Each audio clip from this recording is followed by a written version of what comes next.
पैसा या खिदमत, पैट्रियटिज्म या इंसानियत, इंसानियत, सिर्फ अपनों को नवाजेंगे या आवाम को, अवाम, इंसाफ या अकरबा परवरी, इंसाफ, डेवलपमेंट या स्कीम होरी, डेवलपमेंट, पॉलिटिज़म या इक्वलिटी, इक्वालिटी, इल्हाक या खुद मुख्तारी। इल्हाक, इंशाअल्लाह।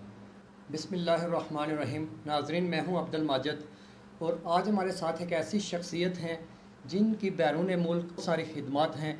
बैरून मुल्क government head of information technology की खिदमात भी इनकी बैरून मुल्क सारे अंजाम दे रहे हैं। इन जो पाकिस्तान तहरीक इंसाफ आज़ाद कश्मीर की तरफ से उम्मीदवार असम्बली के तौर पर इलेक्शन लड़ना चाहते हैं, इनका नाम है अलियास अज़ीज़ मलिक, जो कोटली आज़ाद कश्मीर के ही रहने वाले हैं।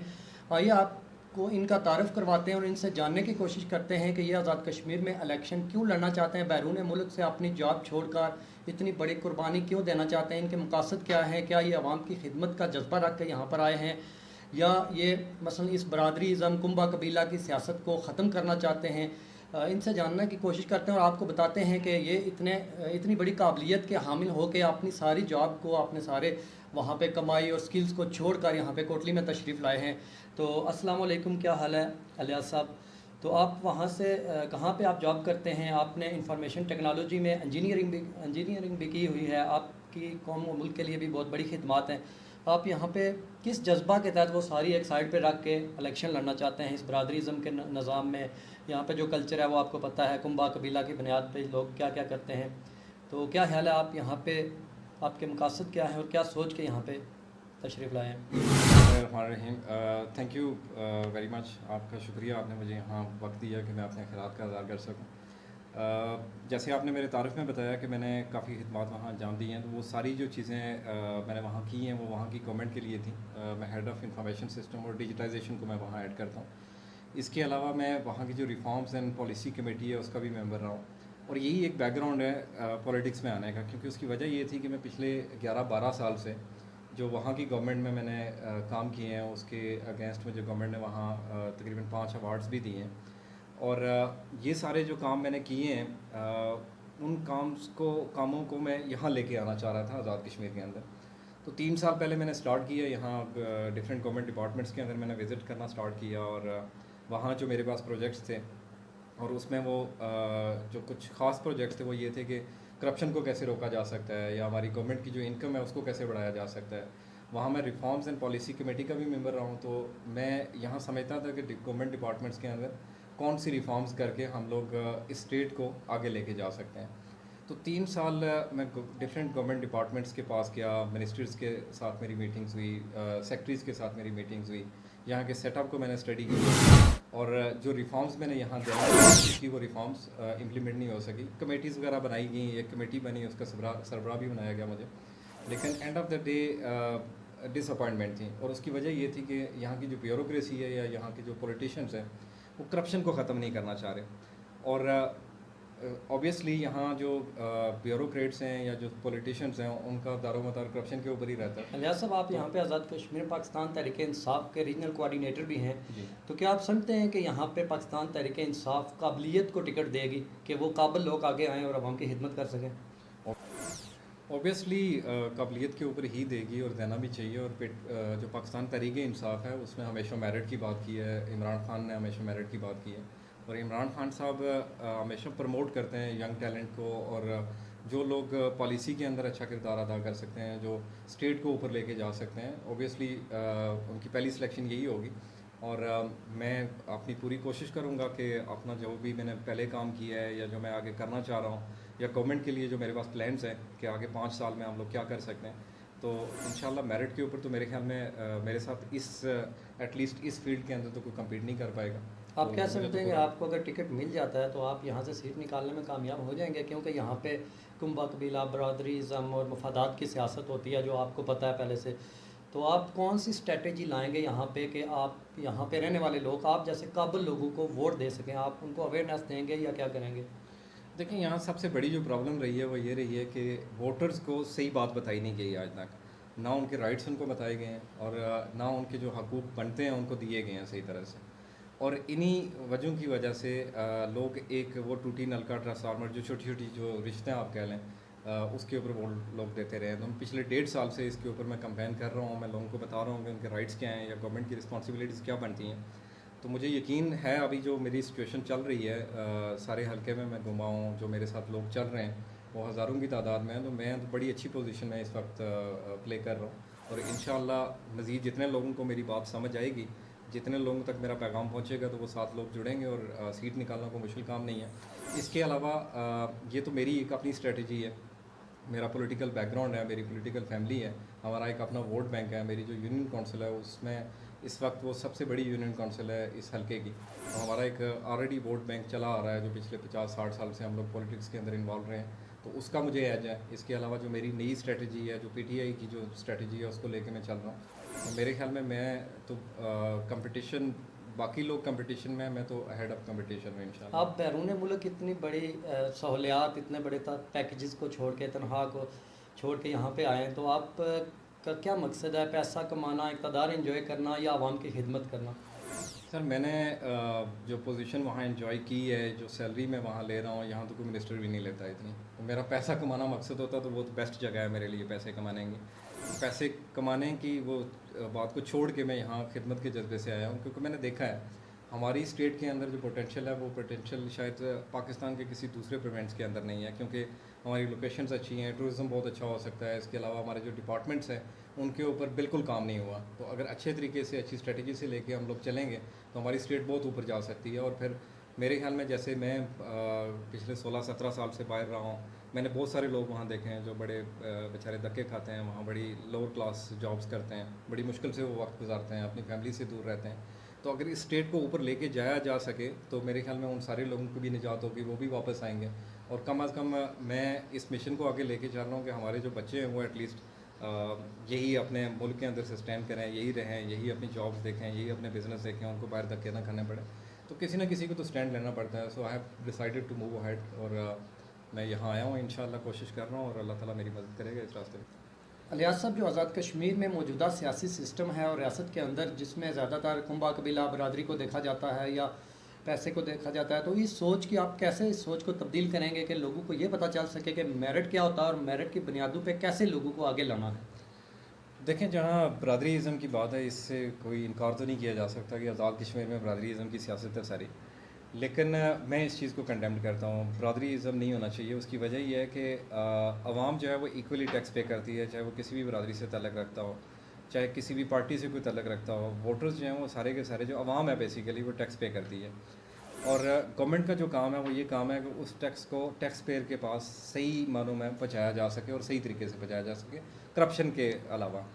तो आज़ाद कश्मीर का सियासी सेटअप जो है, इसमें कोई शक नहीं है कि बहुत बुरा है और इसको तब्दील होने की बड़ी शदीद ज़रूरत है। और वो तब्दील हमारे जैसे लोग ही करेंगे कि जो एक नई सोच लेके सियासत के अंदर आए हैं, जो खिदमत का जज्बा लेके आए हैं।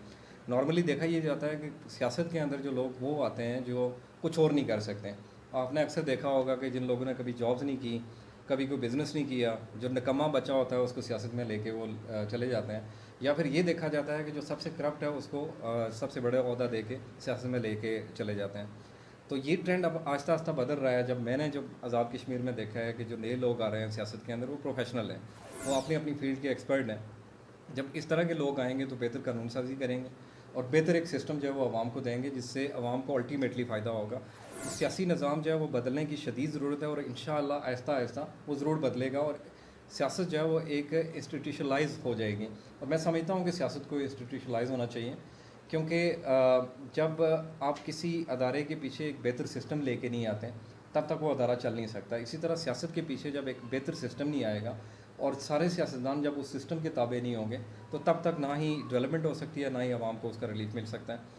तो इंशाअल्लाह मैं तो अपनी पूरी कोशिश कर रहा हूँ और मेरे साथ जितने भी बाकी जो मेरी सोच फ़िक्र के लोग हैं वो आज़ाद कश्मीर में पूरी कोशिश करेंगे तो सियासी निज़ाम बदलेगा और उससे आवाम को अल्टीमेटली फ़ायदा होगा इंशाअल्लाह। अच्छा, अलियास अजीज़ मलिक साहब, हमें ये बताइए कि यहाँ पे जो एमएलए होता है वहाँ उसके अगराज व मकासद या उसकी ज़िम्मेदारियाँ लोगों को पता नहीं होती ज़्यादातर, कि एमएलए टूटी खंबा देना एमएलए की ज़िम्मेदारी नहीं होती, क्योंकि वो मेंबर ऑफ लेजिस्लेटिव असेंबली होता है, उसका काम लेजिस्लेशन करना होता है। लेकिन ज़्यादातर लोग ये समझते हैं कि वो सड़कें पक्की करने के लिए होता है या गलियाँ पक्की करने या खंबा टूटी देने के लिए। तो क्या आप ये आपको समझाने के लिए ये बताएंगे एमएलए होता क्या है, उसकी ज़िम्मेदारियाँ क्या होती हैं और आप एज ए एमएलए क्या क्या ज़िम्मेदारियाँ आयद होंगी आप पे और आप क्या खिदमत सारी अंजाम देंगे? मैं पिछले 1.5 साल से यही काम कर रहा हूँ कि मैं आवाम को ये समझाने की कोशिश कर रहा हूँ कि एमएलए क्या होता है और जो डिपार्टमेंट्स हैं उनके काम क्या होते हैं। आप मेरी पिछली सारी स्पीचेस देख लें, मेरे सारे जो प्रोग्राम्स हुए हैं टीवी के ऊपर या जो आप सोशल मीडिया के ऊपर मेरे जो इंटरव्यूज़ हुए हैं, और हर चीज़ हर इंटरव्यू के अंदर मैंने ये चीज़ बताने की कोशिश की है कि एमएलए की बेसिकली रिस्पॉन्सिबिलिटीज़ क्या होती हैं। और ये आप जान के हैरान होंगे कि जब मैं गवर्नमेंट डिपार्टमेंट्स के साथ कुछ प्रोजेक्ट्स के ऊपर काम कर रहा था या रिफॉर्म्स के ऊपर काम कर रहा था, तो मैंने ये चीज़ विटनेस की कि पिछले 50-50 60-60 साल से कानून साजी नहीं हुई। इसका मतलब है कि पिछले 50-60 साल से बदकिस्मती से हमारे एमएलए जो असेंबली में जाते हैं वो अपना काम ही नहीं करते हैं और वो लगाए रखते हैं आवाम को टूटी नल का ट्रांसफार्मर या छोटी मोटी जॉब्स या इस तरह की ज़रूरतों के पीछे। उसकी एक वजह है, उसकी साइंस ये है कि जब अदारे आज़ाद हो जाएंगे, जब ट्रांसफार्मर जो है वो महकमा बरक़ियात देगा, रोड जो है वो पीडब्ल्यूडी वाले बना के देंगे, जब अदारों को बजट इशू किया जाता है और वो बजट जब आवाम तक पहुंचेगा तो ये सियासतदान आवाम को किस बात के लिए बेवकूफ़ बनाएंगे। तो उनके पास जो ट्रिक्स रह जाते हैं वो ये रह जाते हैं कि ये चीज़ें हम देते हैं, हालांकि ये उनकी रिस्पॉन्सिबिलिटी नहीं बनती। एमएलए की रिस्पॉन्सिबिलिटी है कि वो लेजिस्लेशन करे, लेजिस्लेटिव असम्बली के अंदर ऐसी रिफॉर्म्स लेके आए, ऐसे कानून लेके आए जिसका रिलीफ आवाम को पहुँच सके, जो करप्शन ख़त्म कर सकें। जो डिपार्टमेंट्स के अंदर प्रोसीजरल गैप्स हैं, जो मैंने बेशुमार गैप्स देखे हैं, आप सोच नहीं सकते कि हमारे जो प्रोसीजर्स हैं जिसे रूल्स ऑफ बिज़नेस कहा जाता है डिपार्टमेंट्स के अंदर, वो इस कदर थके हुए हैं कि वो रूल्स इसीलिए बनाए गए हैं कि आवाम को थकाया जा सके या उनसे करप्शन की मद में पैसे लिए जा सकें।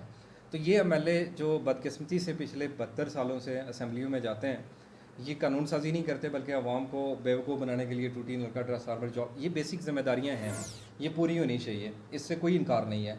लेकिन आवाम को इसके लिए एड़ियाँ नहीं रगड़ानी चाहिए। ये हुकूमत की फ़र्स्ट प्रायोरिटी होनी चाहिए कि आवाम को हेल्थ की फैसिलिटीज़, आवाम को एजुकेशन की फैसिलिटीज़, ये टूटी नलका ट्रांसफार्मर, ये जितनी चीज़ें हैं, ये इतनी बेसिक ज़िम्मेदारियाँ हैं कि ये हर सूरत में हुकूमत को पूरी करनी चाहिए, जबकि एमएलएज़ को आवाम को इन चीज़ों के लिए अपने पीछे एड़ियाँ रगड़ाने के लिए मजबूर नहीं करना चाहिए। यही तो एक सबसे बड़ा अलमिया है आज़ाद कश्मीर के अंदर, और इसी चीज़ को ख़त्म करने के लिए मैं सियासत के अंदर आया। आज़ाद कश्मीर में इस वक्त बहुत ज़्यादा मसाइल हैं, पीने के साफ़ पानी का मसला है, तालीम के मसाइल हैं, सेहत के मसाइल हैं और बाकी दीगर मसाइल। तो आप क्या समझते हैं सारे मसाइल अभी तक हल नहीं हो सके या डेवलप नहीं किए जा सके सही तरीके से, तो कौन कसूरवार है आपकी नज़र में? पॉलिटिशियंस और इसके अलावा जो हमारे ब्यूरोक्रेट्स हैं वो रिस्पॉन्सिबल हैं इसके, क्योंकि हमारे यहाँ जो सिस्टम चल रहे हैं वो बहुत थके पुराने सिस्टम है। देखें, दुनिया के अंदर ट्रेंड्स जो हैं वो हर 5-6 महीने के अंदर बदल जाते हैं, टेक्नोलॉजी बदल जाती है, मैनेजमेंट के स्टाइल बदल जाते हैं। इसके ज़िम्मेदार जो हैं वो एमएलएज़ हैं, जो पॉलिटिशियंस हैं, हमारे मिनिस्टर्स हैं, और इसके अलावा ब्यूरोक्रेट्स हैं। क्योंकि हमारे यहाँ जो रूल्स ऑफ बिज़नेस बने हुए हैं, जो रूल्स जो कानून साजी हुई है वो बहुत पुरानी है, उसके ऊपर बिल्कुल काम नहीं हुआ। तो ये सारी जो आज तक महरूमियाँ हैं, इसकी वजह जो है वो हमारे पॉलिटिशियंस हैं और हमारे ब्यूरोक्रेट्स हैं। अब ब्यूरोक्रेट्स जो हैं वो कम ज़िम्मेदार होते हैं, उसकी वजह ये है कि हमारी जो असेंबली होती है, इसके अंदर जो लोग बैठे होते हैं, इनका काम ये होता है कि ये इस तरह के रूल्स रेगुलेशन बनाएं कि उनको ब्यूरोक्रेट्स फॉलो कर सकें। लेकिन बहुत सारे हमारे बदकिस्मती से जो पॉलिटिशियंस असेंबलियों के अंदर भी जाते हैं, एक तो अच्छे एजुकेटेड नहीं होते, अगर एजुकेटेड हों भी तो वो प्रोफेशनल नहीं होते, उनको पता नहीं होता कि कौन से रूल्स रेगुलेशन चेंज करने की वजह से आवाम के ऊपर उसका इम्पैक्ट क्या होगा। दुनिया के ट्रेंड्स उनको नहीं पता होता, क्योंकि दुनिया के अंदर इंटरनेशनली कुछ महीनों के अंदर, कुछ दिनों के अंदर जो है वो टेक्नोलॉजी बदल जाती है, मैनेजमेंट के स्टाइल बदल जाते हैं। आजकल दुनिया जो है वो एक ग्लोबल विलेज है, वो सारी कनेक्टेड है एक दूसरे से, और आप बाहर की चीज़ों को अगर या जो टेक्निक्स बाहर अच्छी डेवलपमेंट कंट्रीज़ के अंदर यूज़ की जाती हैं, अगर उन चीज़ों को आप यहाँ इम्प्लीमेंट नहीं करेंगे तो आप बहुत पीछे रह जाएंगे। जैसे मैं टेक्नोलॉजी की आपको एग्जांपल दूँ कि मेरी आईटी बोर्ड वालों से जो मीटिंग्स हुई हैं, मैंने ये देखा है कि हमारे यहाँ जो टेक्नोलॉजी यूज़ हो रही है वो 2005-6 की यूज़ हो रही है, उसके बाद टेक्नोलॉजी के ऊपर काम ही नहीं हुआ, जबकि पूरी दुनिया जो है वो डिजिटाइजेशन की तरफ जा रही है। अब मैनुअल सिस्टम को ख़त्म करेंगे, हर्डल्स ख़त्म होंगे, रूल्स रेगुलेशन बदलेंगे, तो तभी तो चेंज आएगा। जैसे एग्जांपल आप ले लेंगे, किसी पटवारी के पास अगर आप फ़र्ज़ नंबर लेने जाते हैं, तो ये काम अगर आपके मोबाइल पे आ जाए और आप फ़र्ज़ नंबर घर बैठे बैठे निकाल लें, तो आपको वहाँ जाने की ज़रूरत ही नहीं पड़ेगी, आपको रिश्वत देने की ज़रूरत नहीं पड़ेगी। तो ये अमेंडमेंट्स, ये जो जितनी भी मैं चेंजेस आपको बता रहा हूँ, ये चेंजेस कौन करेगा? ये चेंजेस करेंगे पॉलिटिशियन जो असेंबली में एमएलएस जाते हैं। इसी के दरमियान मैं आपसे एक मालूमात के लिए बात पूछना चाहूँगा कि आप इंफॉर्मेशन टेक्नोलॉजी फील्ड के माहिर हैं, तो क्या रियासत के अंदर इंफॉर्मेशन टेक्नोलॉजी को डेवलप करने के लिए इदारों को, मसलन कम्युनिकेशन सिस्टम है हमारा और दीगर जो सिस्टम है, उनको डेवलप करने के लिए क्या कोई बहुत ज़्यादा पैसा लगता है, या उसमें इस्लाहात के लिए क्या कोई अक्ल चाहिए, कोई अपनी एबिलिटीज़ चाहिए सिर्फ के लोग ये हमारे मौजूदा जो सियासी निज़ाम है वो नहीं कर पा रहा, वजह क्या है आपके जहन में? इनकम्पिटेंसी और कोई वजह नहीं है। बजट मैंने देखा है कि हमारे एजेके का जो बजट है आईटी का वो बहुत बड़ा बजट है। उसमें आप आराम से 3 साल के अंदर अंदर पूरे आज़ाद कश्मीर को डिजिटाइज़ कर सकते हैं। इसके अलावा मैनुअल सिस्टम ख़त्म कर सकते हैं, लोगों को ट्रेंड कर सकते हैं, ट्रेनिंग्स और वर्कशॉप कंडक्ट कर सकते हैं। इसमें सिर्फ और सिर्फ जो वजह है वो इनकम्पिटेंसी है, जो right person for the right job नहीं है। जो लोग डायरेक्टर जनरल्स की पोजीशन के ऊपर बिठाए जाते हैं वो उस फील्ड के ही नहीं होते हैं। जैसे हमारे आईटी के जो साहब हैं वो उस फील्ड के नहीं हैं। और ये इनकम्पिटेंसी इस गवर्नमेंट की है, नून लीग की गवर्नमेंट की इनकम्पिटेंसी है।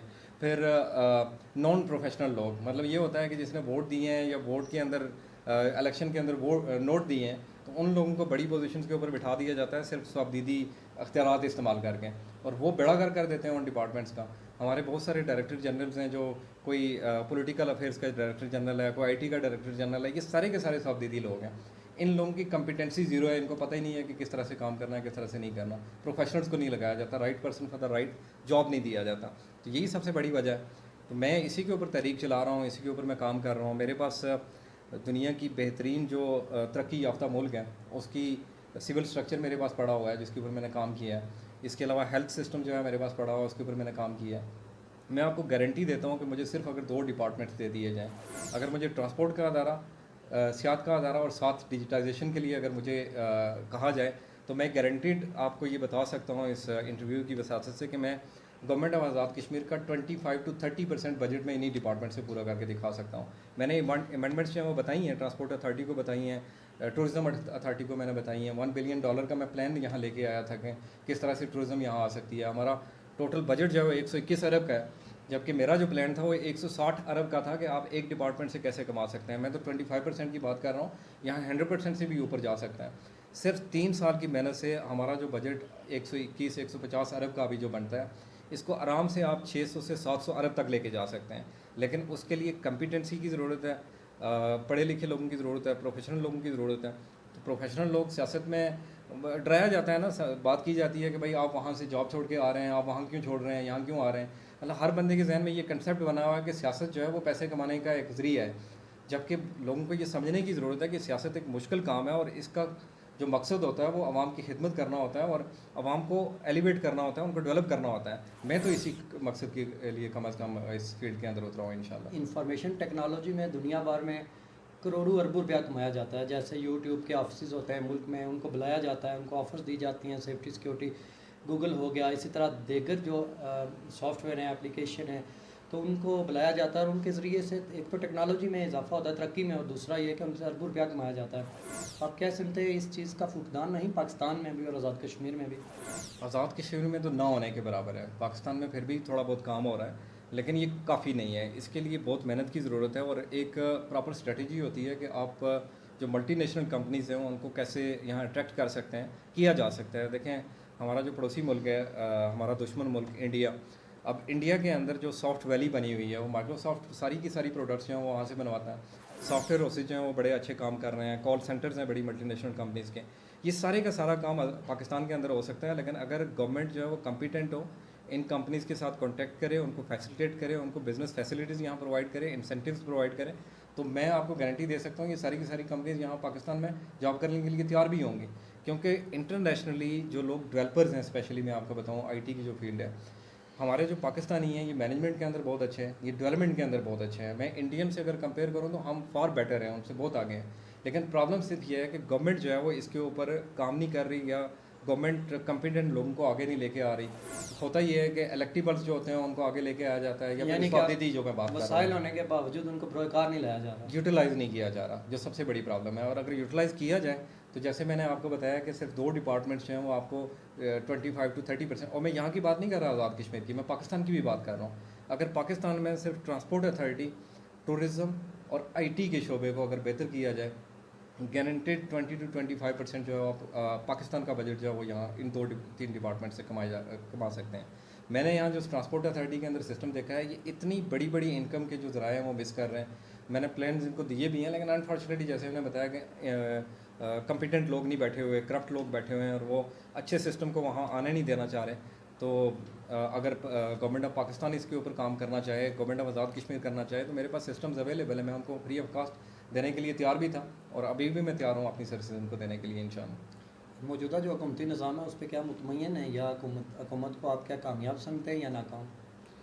अगर आप गवर्नमेंट ऑफ आज़ाद कश्मीर की बात करें तो मैं टोटली इनको नाकाम समझता हूँ। उसकी वजह ये है कि बजट इशू ज़रूर किया जाता है लेकिन वो पहुंचता नहीं है। मैं इसकी एक सिंपल आपको एग्जांपल देता हूँ कि जिस यूनियन काउंसिल के अंदर मैं रहता हूँ, वहाँ जो रोड दी गई है उसके अंदर एक 13 करोड़ का टेंडर था जो बाईपास रोड का था। वो टेंडर वहाँ से कैंसिल करके जो मिनिस्टर साहब हैं वहाँ के, वो पूरे के पूरे पैसे खा गए या खुर्द बुर्द कर गए। अब इससे बड़ी इनकम्पिटेंसी क्या हो सकती है? मैं बाहर क्यों जाऊँ, मैं मुजफ्फराबाद में जाके क्यों देखूँ या बाकी डिस्ट्रिक्ट के अंदर क्यों देखूँ? मेरे पड़ोस के अंदर इतनी बड़ी 13 करोड़ की करप्शन हुई है जो मेरे सामने है। अब करने वाला कौन था? गवर्नमेंट का मिनिस्टर है जिसने सारा ये काम किया है और डिपार्टमेंट्स ने उसकी माँ के ऊपर ये काम किया है। अब उनको पूछने वाला कोई नहीं है, यहाँ कोई चेक एंड बैलेंस नहीं है। तो मैं आपकी मीडिया की वजह से भी मैं इनफैक्ट इसके ऊपर मैं कंप्लेन भी कर चुका हूँ। उसके ऊपर पता नहीं काम होता है या नहीं होता, क्योंकि करंट गवर्नमेंट बैठी हुई है, हो सकता है इसके ऊपर काम ना करे। लेकिन हमारी जो यूनियन काउंसिल है उसका 13 करोड़ रुपया हमारे जो करंट सिटिंग मिनिस्टर साहब हैं वो खा के चले गए हैं। ये मैं आपकी मीडिया करप्शन, सीधी सीधी करप्शन है जी। करप्शन का खात्मा कैसे मुमकिन है, आप क्या कहते हैं? देखें, करप्शन के लिए जो दुनिया के अंदर बेहतरीन सिस्टम यूज़ हो रहे हैं, पहले आप ब्यूरोक्रेसी को जो है वो इस स्ट्रक्चर को चेंज करने की ज़रूरत है। हमारा जो स्ट्रक्चर है वो है स्नैरिटी कम फिटनेस का। इसको ख़त्म करके आप परफॉर्मेंस लेके आएँ और उसके बैकएंड के ऊपर आप लेके आएँ सिस्टम CRM का, कस्टमर रिलेशनशिप मैनेजमेंट। मेरे पास वो सिस्टम पड़ा हुआ है, मैं गवर्नमेंट ऑफ पाकिस्तान आज़ाद कश्मीर को देने के लिए तैयार हूँ और इसी सिस्टम से हम लोगों ने करप्शन भी ख़त्म की।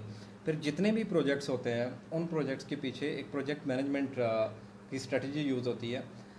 मैं जिस डिपार्टमेंट में काम कर रहा हूँ उस डिपार्टमेंट के अंदर तकरीबन 100 से ऊपर सिस्टम यूज़ हो रहे हैं जो इंटीग्रेट हुए हैं आपस में। और वो सिस्टम इसीलिए हम लोगों ने वहाँ इम्प्लीमेंट किए हैं कि करप्शन को ख़त्म किया जा सके और हर चीज़ को टाइम के ऊपर ख़त्म किया जा सके। टाइम कंस्ट्रेंट एक बड़ा इशू होता है कि एक टेंडर जो 1 साल का है इसको दूसरे साल पे लेके जाते हैं, क्योंकि अगले साल फिर इन्फ्लेशन के पैसे डाल के, महंगाई हो गई है, उस चक्कर में ये दोबारा से पैसे इनपुट करवाते हैं गवर्नमेंट से और करप्शन के नए ज़राए उनके पास निकलते हैं। तो इसको ख़त्म करने के लिए मेरे पास प्रोजेक्ट मैनेजमेंट का एक बेहतरीन टूल, बेहतरीन एप्लीकेशन और बेहतरीन सिस्टम अवेलेबल है, जिससे रोड्स जो हैं वो टाइम के ऊपर निकल सकती हैं और जो फिजिबिलिटी रोड की है उसके ऊपर निकल सकती है। CRM सिस्टम जो है वो हमारी ब्यूरोक्रेसी को कंट्रोल कर सकता है। HRMS सिस्टम जो है वो हमारी अपॉइंटमेंट्स को और ब्यूरोक्रेसी की जो लीव्स और बाकी चीज़ें इनको कंट्रोल किया जा सकता है। हेल्थ मैनेजमेंट सिस्टम मेरे पास पड़ा हुआ है जो मैं देने के लिए तैयार हूँ। ये सारे के सारे सिस्टम जो हैं अवेलेबल हैं और इन्हीं सिस्टम्स के बलबूते पे बाकी मुल्कों ने तरक्की की है और हम अभी तक मैनुअल सिस्टम और इसी तरह का करप्ट जो सिस्टम है उसके ऊपर बैठे हुए हैं। पाकिस्तान तहरीक इंसाफ अवाम को रिलीफ पहुंचाने में अभी तक कोई खातर इकदाम नहीं कर सकी। महंगाई आए रोज़ बढ़ रही है, डॉलर की कीमत आपके सामने है, तो आप क्या समझते हैं वो कामयाब जा रही है या नाकाम? क्या आप मुतमईन हैं कारकर्दगी से पाकिस्तान तहरीक इंसाफ? मैं बिल्कुल मुतमईन हूँ। उसकी वजह यह है कि देखें, किसी भी चीज़ को ठीक करने के लिए एक टाइम फ्रेम चाहिए होता है। आप महंगाई को देख रहे हैं लेकिन उसके रेलेवेंट फैक्टर्स को नहीं देख रहे कि महंगाई की वजह क्या है। अभी पूरी दुनिया के अंदर महंगाई है। मैं UAE के अंदर था, हम लोग जो चिकन 11 दिरहम का ख़रीदते थे उसको मैंने 22 दिरहम में अभी ख़रीदा है। ये कोरोना एक बड़ा फैक्टर था जिसकी वजह से पूरी दुनिया के अंदर जो है महंगाई बढ़ी है। इसके अंदर आप गवर्नमेंट को कसूरवार नहीं ठहरा सकते। बाकी डॉलर्स की जो कीमत बढ़ी है, जो हमारी पहली गवर्नमेंट थी नून लीग की, उस गवर्नमेंट ने डॉलर को आर्टिफिशियली सस्टेन किया हुआ था एक वैल्यू के ऊपर। अब आर्टिफिशियली डॉलर्स को जब आप एक वैल्यू के ऊपर सस्टेन करवाते हैं तो उसके लिए आपको बहुत सारी एक अमाउंट जो है वो मार्केट के अंदर फेंकनी पड़ती है या डालनी पड़ती है इकोनॉमिकली, उसको सस्टेन करवाने के लिए। तो उसका अल्टीमेटली बोझ जो है वो कर्ज़ों की शक्ल में हमारे पाकिस्तान के ऊपर पड़ रहा था। अब इमरान खान साहब की जो स्ट्रेटजी है वो स्लो एंड स्टडी ज़रूर है, लेकिन इसके समराज जो है आपको ग्रेजुअली नज़र आना शुरू होंगे। क्विक फिक्स कोई किसी चीज़ में नहीं होता कि आप ओवरनाइट एक छड़ी घुमाएं और सारी चीज़ें जो है वो बदल जाएं और दुरुस्त हो जाएं, ऐसा नहीं होता। गवर्नमेंट की जो स्ट्रेटजीज़ होती हैं वो 5 साल की होती हैं, 10 साल की स्ट्रेटजीज़ होती हैं। हमारी गवर्नमेंट तो फिर भी इससे बहुत ज़्यादा अच्छा काम कर रही है। हमारा करंट डेफिसिट जो है वो कम हुआ है।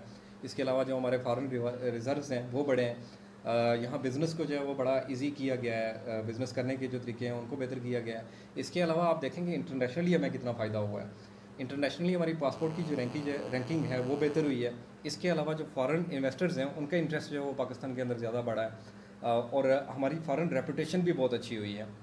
इमरान खान साहब की फॉरेन स्ट्रेटजी जो अब तक रही है, मेरे ख्याल में ये फॉरेन स्ट्रेटजी आज से पहले कभी भी इतनी नहीं रही, क्योंकि मैं ओवरसीज़ पाकिस्तानी रहा हूँ, मुझे पता है कि वहाँ लोगों के एटीट्यूड पहले कैसे थे जब हमारी नून लीग की गवर्नमेंट थी, और अब लोगों के एटीट्यूड जो फॉरनर्स हैं उनका एटीट्यूड हमारे साथ कैसा है या उनके इंटरेस्ट कैसे हैं पाकिस्तान के अंदर इन्वेस्टमेंट के। अनफॉर्चुनेटली कोरोना के क्राइसिस आए हैं जिसकी वजह से जो हम थोड़ा सा बैकफुट पे गए हैं, लेकिन अब दोबारा से रिकवरी स्टार्ट हुई है और ग्रेजुअली आवाम इसके रिजल्ट्स देखेंगे। आप देखें कोरोना का एक बड़ा क्राइसिस थे, लेकिन इसके अंदर इंसाफ कैश प्रोग्राम जो था हमारा, वो कितना सक्सेसफुल रहा और कितना रिलीफ मिला और डायरेक्ट आवाम को मिला। ये खुदकार सिस्टम था, इसके बीच में कोई भी ना तो सिफारिश आपको चाहिए थी ना किसी मिडिल मैन की ज़रूरत थी। अनफॉर्चुनेटली कुछ लोगों ने इसको अपने मकासद के लिए इस्तेमाल किया, उन्होंने कहा जी कि हम आपको पैसे दिलवा रहे हैं, लेकिन हमारी गवर्नमेंट का ये वाला सिस्टम इतना ट्रांसपेरेंट था कि आप एक एसएमएस से या ऑनलाइन अप्लाई करके कैश जो है वो उनको मिल सकती थी। फिर जवान प्रोग्राम जो हमारा है, इसकी आपको तारीफ़ करनी पड़ेगी कि ये किस तरह से नौजवानों को आगे लेके जा रहा है और किस तरह से रिलीफ दे रहा है। इसके अलावा बेशुमार प्रोजेक्ट्स हैं ऐसे जिनका मैं अगर जिक्र करना चाहूँ तो आपका ये प्रोग्राम जो है वो कम पड़ जाएगा कि हमारी गवर्नमेंट ने किस किस चीज़ों के ऊपर क्विक फिक्सेस किए हैं, करप्शन को रोकने के लिए कौन से इक़दाम किए हैं, फॉरेन पॉलिसी को कैसे बेटर किया है, हमारे रिज़र्व्स को कैसे बेटर किया है, जो इंटरेस्ट रेट है उसको कैसे लेके नीचे आया है। इकॉनमी के लिए हम लोग ग्रेजुअली ज़रूर ग्रो कर रहे हैं, इसका इम्पैक्ट जो है वो हमको इंशाल्लाह जल्दी नज़र आना शुरू हो जाएगा। मसला कश्मीर की तरफ चलते हैं, थोड़ी बात कर लेते हैं कि आप बैरून मुल्क से भी इस कश्मीर का और उस पार कश्मीर का इमेज देख चुके हैं। मोदी हुकूमत के जुल्म और सितम और जबर को भी आप देख चुके हैं। आप क्या कहते हैं कि मसला कश्मीर का हल सही तरीके से क्या है और कश्मीर तहरीक आज़ादी कश्मीर के लिए हमारे सियासतदानों को क्या करना चाहिए? देखिए, मेरे ख्याल में वन पॉइंट एजेंडा के ऊपर आने की ज़रूरत है। हमारी जो तरीक़े हैं वो स्केटर्ड हैं, वो बिल्कुल बिखरी हुई हैं। कोई आज़ादी की बात कर रहा है, जो सबसे बड़ा नुकसान पहुंचा रहा है हमारी जो कश्मीर की तहरीक है इसको। जो असल मैटर यूएन के अंदर गया था वो गया था सेल्फ ऑफ डिटर्मिनेशन का, कि हमें हक़ खुदरादी दिया जाए। इसके ऊपर ना हमारी आज़ाद कश्मीर की और ना ही मकबूजा कश्मीर की कोई भी पार्टी फोकस करके इस बात के ऊपर प्रेशराइज़ कर सके इंटरनेशनल कम्युनिटी को या दोनों गवर्नमेंट्स को कि हमें सेल्फ ऑफ डिटर्मिनेशन दिया जाए। जब हमें ये हक़ मिल जाएगा तो उसके बाद अल्टीमेटली देखिए, मैं अपने आप को हर लिहाज से पाकिस्तानी समझता हूँ, मैं पाकिस्तानी हूँ। और बाहर हम लोग जब फॉरेन में होते हैं तो हमसे कोई पूछता है कि आप कौन हैं, तो मैं बीइंग कश्मीरी तो नहीं अपने आप को रिप्रेजेंट करता, मैं बीइंग पाकिस्तानी करता हूँ। उसकी वजह ये है कि हमारा रिलीजन एक है, कल्चर एक है, हम हर लिहाज से पाकिस्तानी हैं। मतलब हम हैं ही पाकिस्तानी, चाहे उस साइड वाले कश्मीरी हैं या इस साइड वाले कश्मीरी हैं। लेकिन हमें जिस बात के ऊपर फोकस करने की ज़रूरत है वो है कि सेल्फ ऑफ डिटर्मिनेशन हमें दिया जाए, ना ही आप अलग अलग तरीक़ों के पीछे जाएँ और ना ही स्केटेड लीडरशिप के पीछे जाएँ। जब वन लीडरशिप होगी, वन एजेंडा होगा, वन हमारा पॉइंट होगा जिसके ऊपर हम इंटरनेशनली और लोकली एक तहरीक लेके चलेंगे तो सेल्फ ऑफ डिटर्मिनेशन मिलेगा, तो उसके बाद अल्टीमेटली हम पाकिस्तान का हिस्सा बन जाएंगे। दौरान इक़्तिदार पाकिस्तान तहरीक इंसाफ उस पार कश्मीर में हैसियत बदल दी गई, तो फिर उसके हवाले से आप क्या कहना चाहेंगे कि मोदी ने इतनी जुर्रत करके कश्मीर की हैसियत को तब्दील कर दिया? देखें, ज़रूरत उन्होंने की है क्योंकि वो इम्प्लीमेंट कर रहे हैं मॉडल इसराइल का, और मोदी की जो मेंटालिटी है वो आरएसएस की जो मेंटालिटी, इमरान खान साहब ने नाजीज़म से कनेक्ट करके उसको जो दुनिया के अंदर रिप्रेजेंट किया, ये एक्सेप्शनल काम था। मैं इसलिए एक्सेप्शनल कह रहा हूँ क्योंकि जो इंटरनेशनल कम्युनिटी है वो नाजीज़म को या नाजी जो पार्टी थी उसके जुल्म और सितम को बड़ी दर्दनाक एक हिस्ट्री के तौर पे जानती है। जब आरएसएस की मेंटालिटी को एक्सपोज किया गया इंटरनेशनल मीडिया के अंदर, इंटरनेशनल कम्युनिटी के अंदर, तो उसका इम्पैक्ट डेफिनेटली इंडिया के ऊपर गया और इंडिया का जो बदनुमा चेहरा था वो दुनिया के सामने आया। और इसके अंदर जो सबसे बड़ा शो स्टॉपर था वो हमारे इमरान खान साहब की जो स्पीच थी यूएन के अंदर, वो स्पीच थी। इससे पहले भी बड़ी स्पीचेज़ हुई हैं। मैं पिछली जो गवर्नमेंट्स हैं या बहुत पुरानी जो गवर्नमेंट्स हैं जिसमें हमारे एक वज़ीर-ए-आज़म साहब थे जिन्होंने एक पेपर फाड़ के ये कहा था कि I don't want to be a party of this, ठीक है, वो वहाँ से एक राय फरार था, खड़े होके स्टैंड करके इंटरनेशनल मीडिया के सामने जो इमरान खान साहब ने कश्मीर का मौक़िफ़ बयान किया है, जो पाकिस्तान का मौक़िफ़ बयान किया है, या हमारे इस्लाम को जो उजागर किया है, मेरे ख्याल में आज तक हिस्ट्री के अंदर कोई भी प्राइम मिनिस्टर जो है वो इस तरह से नहीं कर सका। आंखों में आंखें डाल के बात की है। दूसरी तरफ चले जाएँ, हमारी जो नून लीग की हुकूमत थी पिछले 5 साल, इन्होंने हमारे वज़ीर-ए-आज़म थे नवाज़ शरीफ साहब, 5 साल तक इनके मुँह से कुलभूषण का नाम नहीं निकल सका। मतलब हमारी फ़ॉरेन उस वक्त पॉलिसी क्या थी या रेपुटेशन क्या थी कि हमारे प्राइम मिनिस्टर साहब एक इंटरनेशनल फोरम के ऊपर बैठते हैं, इंटरनेशनल इकोनॉमिक फोरम था उसके ऊपर बैठते हैं, पर्चियाँ निकाल के वो तकरीरें करना शुरू कर देते हैं। इससे पीछे की गवर्नमेंट्स की आप रोल देख लें कि क्या इंटरनेशनल कम्युनिटी के अंदर रोल था। कश्मीर के हवाले से बिल्कुल ज़ीरो आपको नज़र आएगा। मैं हैरान हूँ कि हमारी कौम जो है वो उन लोगों को सर के ऊपर बैठाने के लिए तैयार रहती है या उनके नारे मारने के लिए तैयार रहती है जो हमारे कायद-ए-आज़म मोहम्मद अली जिन्ना का जो दो कौमी नज़रिया था उसको कंडेम्ड करते हैं या उसके अपोजिट बात करते हैं। आप उठा के देखें नवाज़ शरीफ साहब की वो स्पीच जो इंडिया के अंदर उन्होंने की थी और दो कौमी नज़रिए की धज्जियाँ उड़ा के उन्होंने रख दी थी। ये अपने आप को मिराज समझते हैं ना कि हम नून लीग जो है वो यही मुस्लिम लीग थी हमारी और उसी की आगे ये पार्टी जो है वो चल रही है और हम वारिस हैं कायद-ए-आज़म मोहम्मद अली जिन्ना के। और मैं हैरान हूँ कि हमारे कायद-ए-आज़म मोहम्मद अली जिन्ना के जो वारिस हैं वो दो कौमी नज़रिए को कंडेम्ड कर रहे हैं, बल्कि उसकी उल्टी वो बात कर रहे हैं कि हम एक ही कौम थे, हमारा एक ही कल्चर है, हमारी एक ही सकाफत है। इनफैक्ट उन्होंने ये तक कह दिया कि हमारा एक ही खुदा है जिसको आप पूछते हैं और हम इबादत करते हैं उसकी। मतलब जिन लोगों को ये सेंस नहीं है कि दो कौमी नज़रिया क्या होता है, जिनको दीन इस्लाम और गैर मुस्लिम्स के अंदर फ़र्क का पता नहीं है, हमारी जो बेस है पाकिस्तान बनने की उनको उस बेस का पता नहीं है, हमारी कौम फिर भी उनके नारे लगा रही है। अल्लाह ही हाफ़िज़ है ऐसी कौम का। रियासत तहरीक आज़ादी कश्मीर के हवाले से आज़ाद कश्मीर हुकूमत जो मौजूदा इनका सेटअप है, क्या उस पर उनके किरदार पे आप मुतमईन हैं?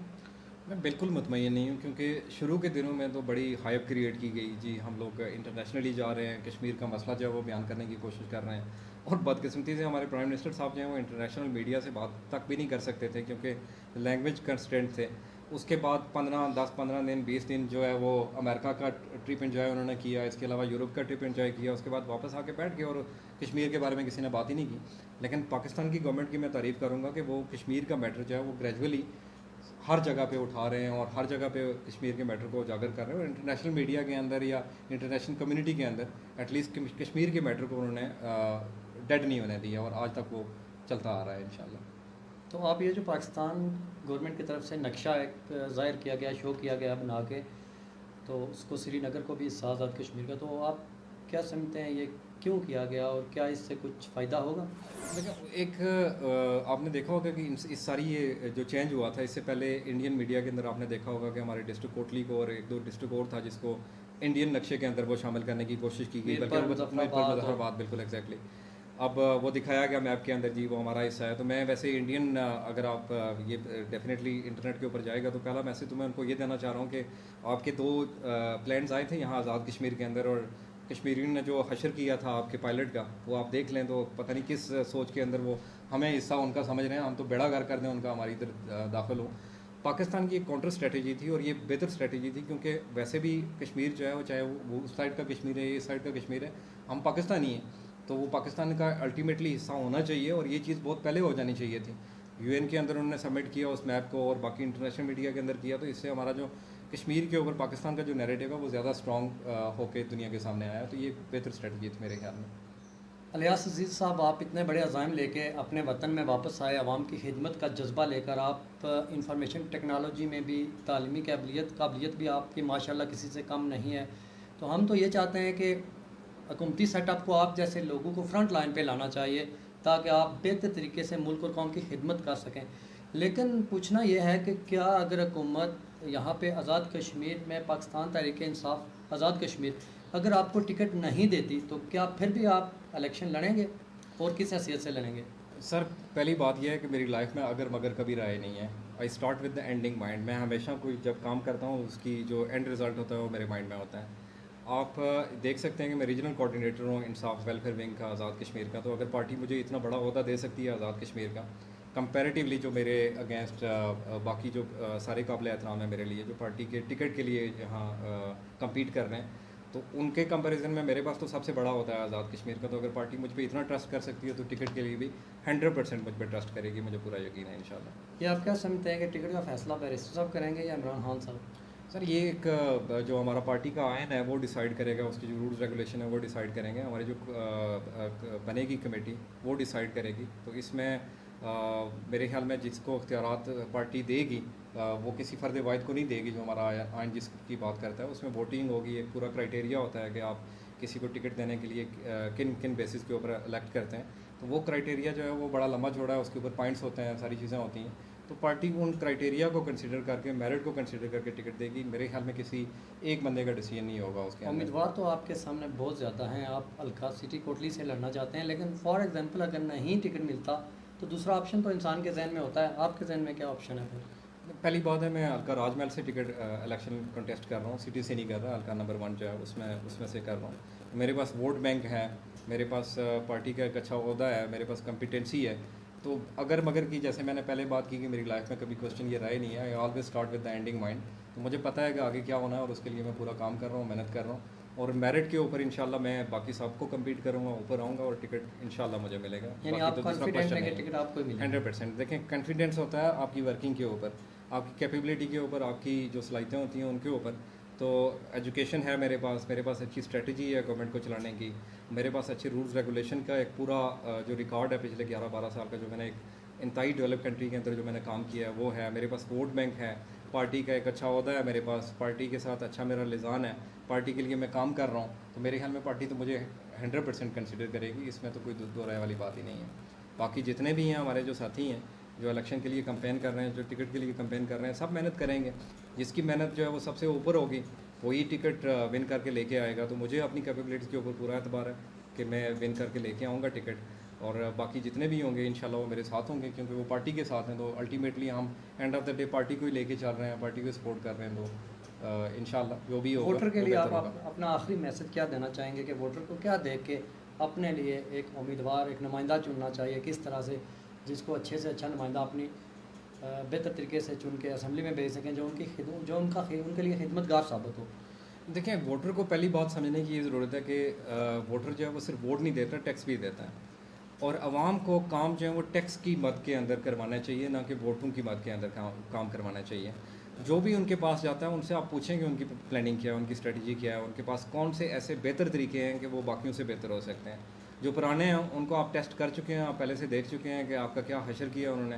कोई 30 साल से, कोई 40 साल से वहाँ बैठा हुआ है, कोई जो है वो इलेक्शन हारने के बाद भी एमएलए बना फिर रहा है। तो ये तो सारी चीज़ें आपके सामने हैं, लेकिन उन्होंने आवाम के लिए क्या किया है? क्या वो बहुत सही चीज़ों को लेके चल रहे हैं? क्या आपसे सच बोलते हैं या झूठ बोलते हैं? आपको जो बात बताते हैं क्या उसके ऊपर अमल होता है या नहीं होता? और एक बात जो बताने की ज़रूरी है वो ये है कि आप छोटी मोटी रिश्वत के ऊपर जो है वो अपने वोट का सौदा ना करें, क्योंकि आपके लिए बहुत बड़े रिसोर्सेज हैं जो गवर्नमेंट ऑफ आज़ाद कश्मीर के पास हैं, जो वो यूटिलाइज़ करके आपकी ज़िंदगी को बेहतर बनाया जा सकता है। आप अगर छोटी मोटी रिश्वत के ऊपर बिकते रहेंगे, छोटा सौदा करते रहेंगे, तो आपके बच्चों का मुस्तकबिल जो है वो तहरीक है। इसलिए इन छोटी मोटी रिश्तों से निकलें, अपने ईमान का ख्याल रखें, अपनी आखिरत का ख्याल रखें। इस दुनिया को बेहतर करना है तो आखिरत के बारे में आपको ज़रूर सोचना पड़ेगा। आखिरत ये कहती है कि हमें छोटी छोटी रिश्तों के ऊपर नहीं बिकना चाहिए, अपना ईमान बर्बाद नहीं करना चाहिए। इलेक्शन से एक रात पहले 5-10 हज़ार लेके वोट का सौदा नहीं करना चाहिए, क्योंकि आपकी ज़रूरतें इससे कई गुना ज़्यादा हैं और गवर्नमेंट के पास रिसोर्सेज उससे भी कई गुना ज़्यादा हैं जो आपके ज़रूरियात को पूरा किया जा सकता है। तो मेरा यही मैसेज है कि आप इस वक्त इस दफ़ा वोट का सौदा ना करें, बल्कि अपने ज़मीर की आवाज़ सुने, जो आपको बेहतर लगता है उसको वोट दें। थैंक यू, बहुत शुक्रिया व्यास अजीज़ साहब। इसी के साथ नाज़रीन हमें दीजिए इजाज़त। अल्लाह हाफिज़।